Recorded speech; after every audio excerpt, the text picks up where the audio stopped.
नमस्कार प्यारे विद्यार्थियों, आप सभी का मैं अनिल कुमार शर्मा स्टडी पूर्व परिवार में हार्दिक स्वागत एवं अभिनंदन करता हूं। आशा है आप बहुत अच्छी संस्कृत सीख रहे हैं और अच्छी मेहनत कर रहे हैं, पढ़ रहे हैं।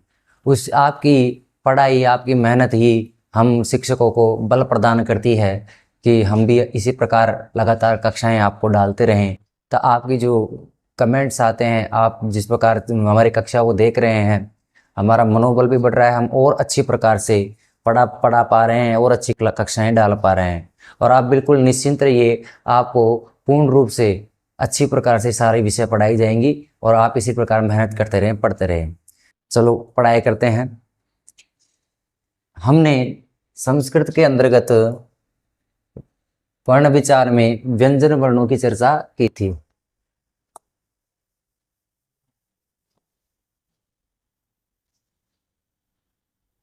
और वर्ण विचार के अंतर्गत हमने व्यंजन वर्णों को पढ़ा था और व्यंजन वर्णों के अंतर्गत हम ऊष्म वर्ण तक पढ़ चुके थे। ऊष्म वर्ण के आगे हम देखेंगे कुछ विशेष व्यंजन वर्ण भी होते हैं जिन्हें हम संयुक्त व्यंजन वर्ण कहते हैं।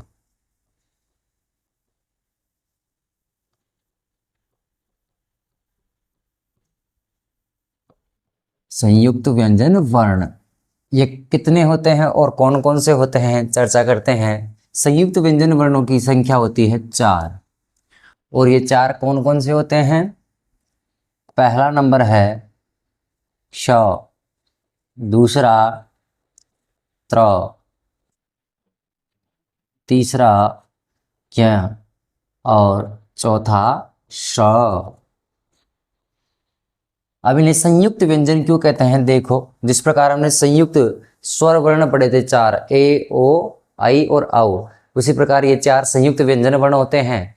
जिस प्रकार वो 2 स्वरों के योग से बनने के कारण संयुक्त स्वर वर्ण कहलाए, इसलिए इनमें भी 2 व्यंजन वर्णों के योग से बनने के कारण संयुक्त व्यंजन वर्ण कहलाते हैं। देखते हैं, पहला है क, श और अ से मिलकर बनता है श। इसके बाद में दूसरा है त्र, ये त, र और ऐसे मिलकर बनता है। तीसरा है ज, ये ज, य और अ से मिलकर बनता है। चौथा है श, यह श, र और अ से मिलकर बनता है। आप इन्हें लिखें, फिर आगे चलते हैं।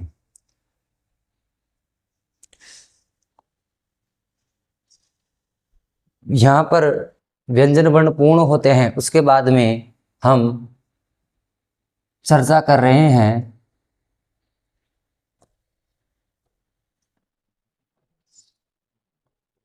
अयोगवाह की।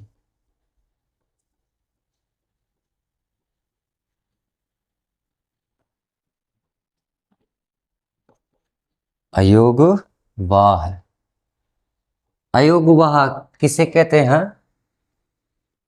तो संस्कृत में कहा गया है न योगः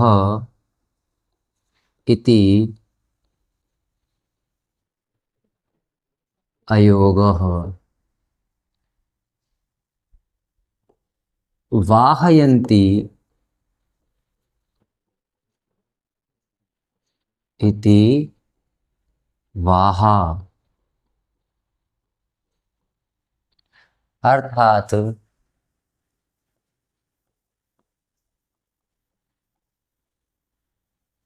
न योगः, न योग का क्या मतलब होता है? जिनका योग नहीं हो।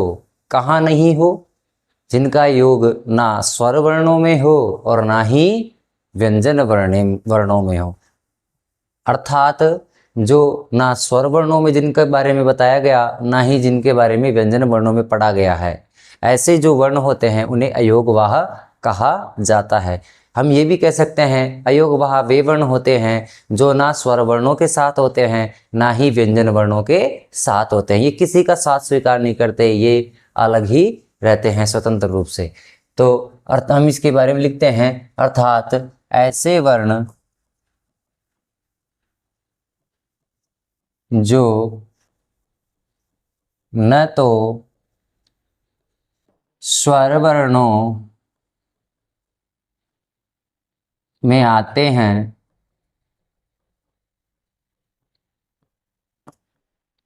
और न ही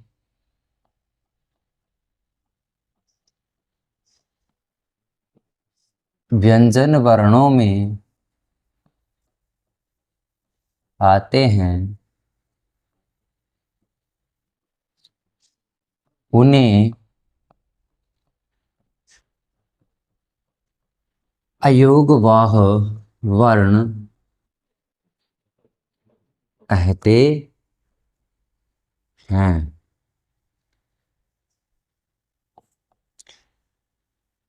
आप समझ चुके होंगे, ऐसे वर्ण जो ना स्वर वर्णों में जिनकी चर्चा होती है ना ही व्यंजन वर्णों में, उन्हें अयोगवाह कहते हैं। ये कितने होते हैं? संस्कृत में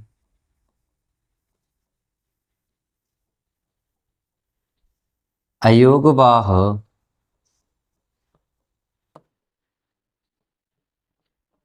4 प्रकार के होते हैं।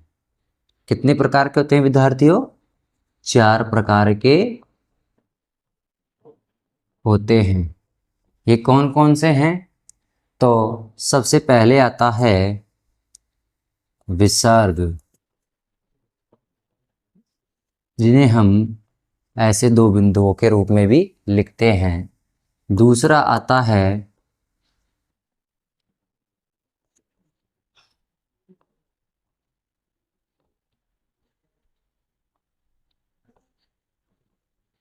अनुस्वार, जिसे हम इस प्रकार से भी लिखते हैं। और तीसरा आता है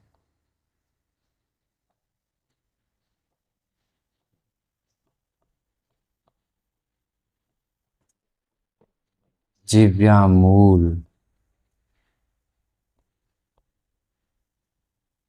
जिन्हें हम इस प्रकार से लिखते हैं। और चौथा है उपदमानीय। यह किस प्रकार का होता है? प और थ। अब एक बार आप इसे लिखें, फिर आगे देखते हैं।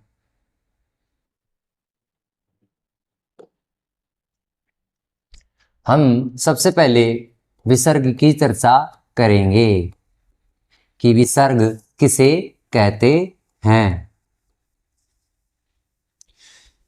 तो लिखेंगे स्वरों के पश्चात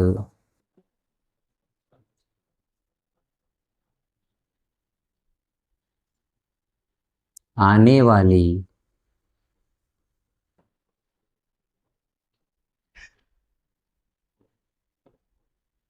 दो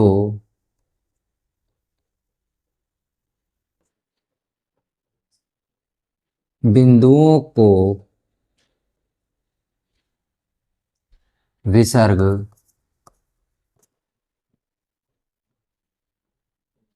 कहा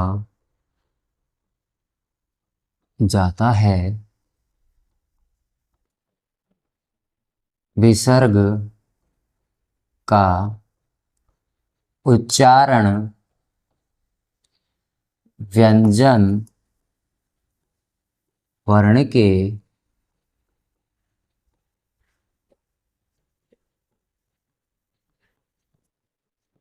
है के समान होता है।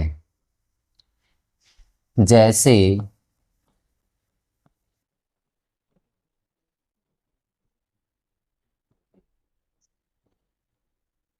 आह,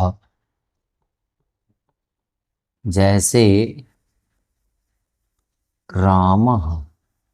देखो विद्यार्थियों, विसर्ग के बारे में चर्चा करते हैं, जानते हैं कि विसर्ग किसे कहते हैं।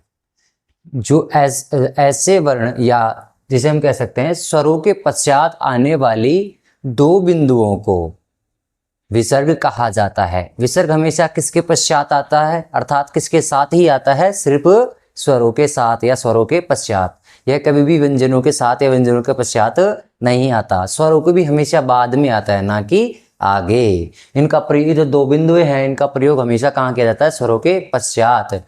और विसर्ग का उच्चारण व्यंजन वर्ण के ह के समान होता है। जैसे इसको हम इस प्रकार लिखे तो इसको बोलेंगे अ, लेकिन जब हमने इसके पीछे इस विसर्ग का प्रयोग किया तो इसका उच्चारण किस प्रकार हो जाएगा, अह।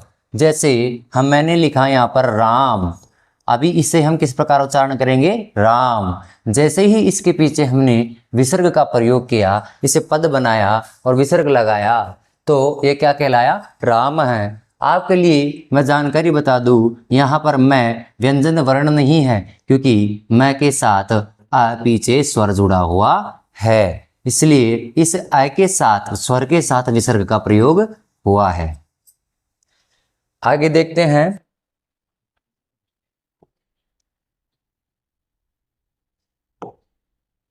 दूसरा है अनुस्वार।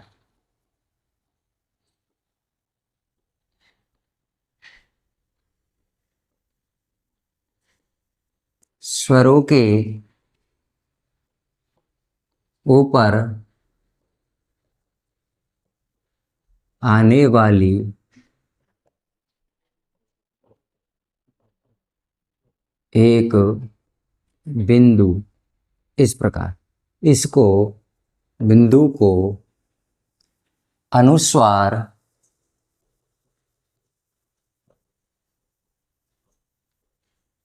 कहा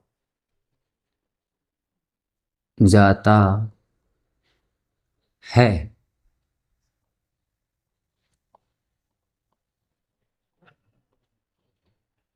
अनुस्वार का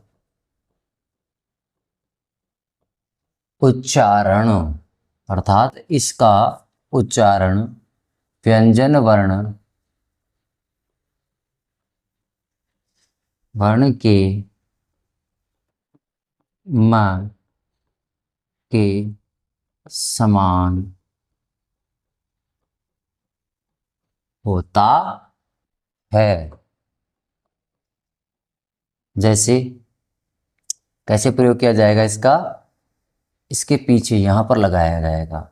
अब ये किसके समान उच्चारण होगा इसका, अम के समान। जैसे मैंने यहां लिखा रामम, किस प्रकार उच्चारण होगा इसका, रामम। तो देखो विद्यार्थियों, अनुस्वार किसे कहते हैं, स्वरों के ऊपर या स्वर के ऊपर लगने वाली एक बिंदु को अनुस्वार कहा जाता है, और अनुस्वार का उच्चारण व्यंजन वर्ण के म के समान होता है। जैसे यहाँ पर जो यह, इसको हम क्या बोलेंगे, अ। जैसे इसके ऊपर मैंने अनुस्वार का प्रयोग किया, इसका उच्चारण किस प्रकार कहलाएगा, अम।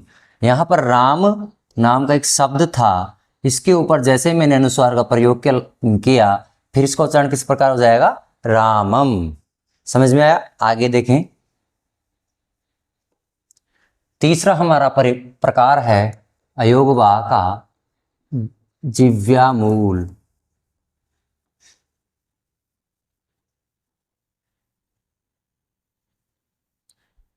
और जिव्यामूल लिखा जाता है इस प्रकार,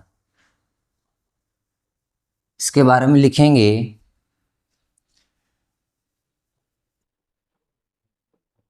व्यंजन वर्ण क एवं ख से पूर्व अर्ध विसर्ग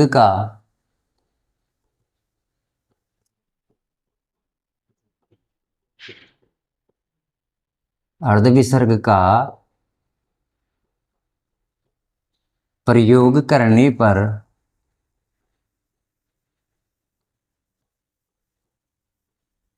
वह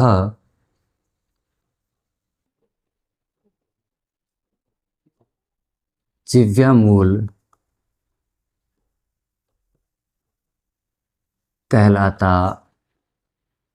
है।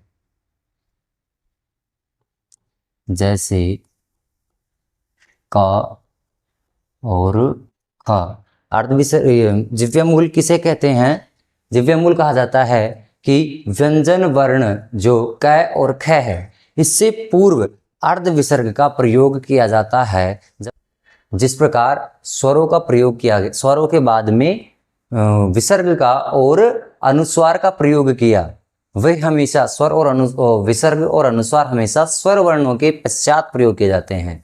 लेकिन ये जैसे अर्ध विसर्ग होता क्या है कि क्या तुम समझते हैं? हम इसे कहा जाता है, दो बिंदुओं को क्या कहा जाता है? विसर्ग। और इन्हीं का आधा स्वरूप, तो हम ध्यान से देखेंगे, इसका ऊपर का स्वरूप इस प्रकार का है और इसका जो नीचे का स्वरूप है इस प्रकार का है। जब इन दोनों को मिलाकर लिख दिया जाता है तो यही क्या कहलाता है छात्रों? अर्ध विसर्ग।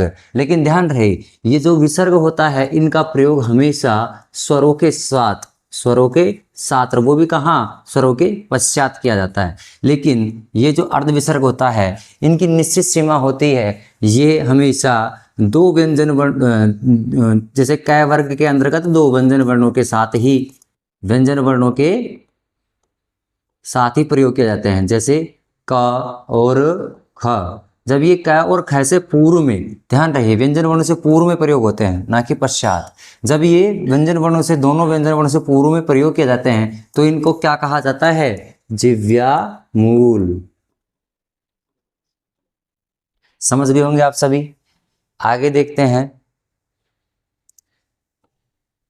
अयोग वा का जो अंतिम रूप है क्या है? उपद मान्य। और उपदमानीय की परिभाषा देखते हैं कि उपदमानीय कहते किसे हैं। व्यंजन वर्ण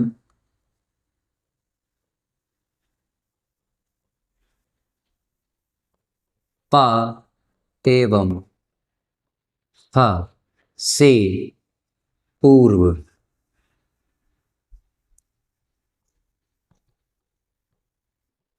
अर्ध विसर्ग का प्रयोग करने पर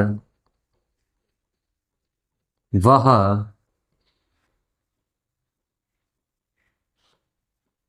उपदमानीय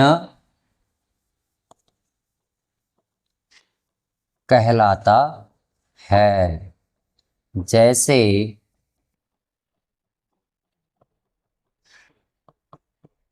प एवं ह। जिस प्रकार हमने जिव्य मूल पढ़ा, अर्ध विसर्ग का प्रयोग जब क और ख के आगे किया हमने तो वह क्या कहलाया था? जिव्या मूल। उसी प्रकार जब इन अर्ध विसर्गों का प एवं फ व्यंजन वर्णों से पूर्व में प्रयोग किया जाता है तब इन्हें उपदमानीय वर्ण कहा जाता है। इसे लिखें, फिर आगे बढ़ते हैं।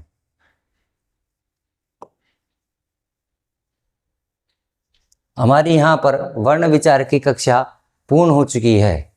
इसके बाद हम वर्ण विचार का सारांश पढ़ते हैं। लेकिन उससे पूर्व एक चीज और हम जान लेते हैं कि क्या कहते हैं उनको? अर्ध विसर्ग, अर्ध विसर्गों का प्रयोग केवल वेदों में ही किया जाता। ध्यान रहे विद्यार्थियों, अर्ध विसर्ग का प्रयोग हमेशा वेदों में ही प्रयोग मिलता है, सामान्य लौकिक साहित्य में इनका प्रयोग नहीं मिलता है। वैदिक साहित्य में ही इनका क्या मिलता है? प्रयोग मिलता है। इसलिए हमारी पाठ्य पुस्तकों के अंतर्गत इस प्रकार अर्ध विसर्ग का प्रयोग सामान्यतः दिखाई नहीं देते हैं। अब हम, हमारा वर्ण विचार पूर्ण हो चुका है, इसका हम सभी सारांश पढ़ेंगे।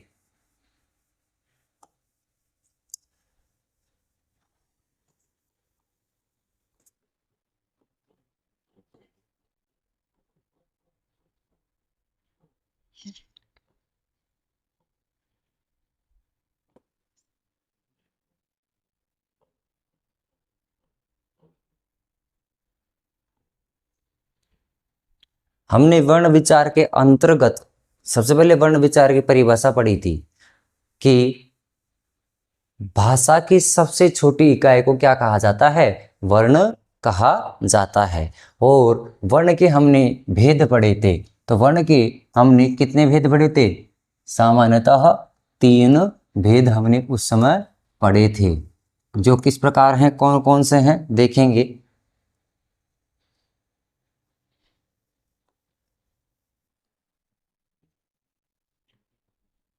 इसमें तो सबसे पहले हमने पढ़ा था, वह पढ़ा था स्वर वर्ण, फिर हमने पढ़ा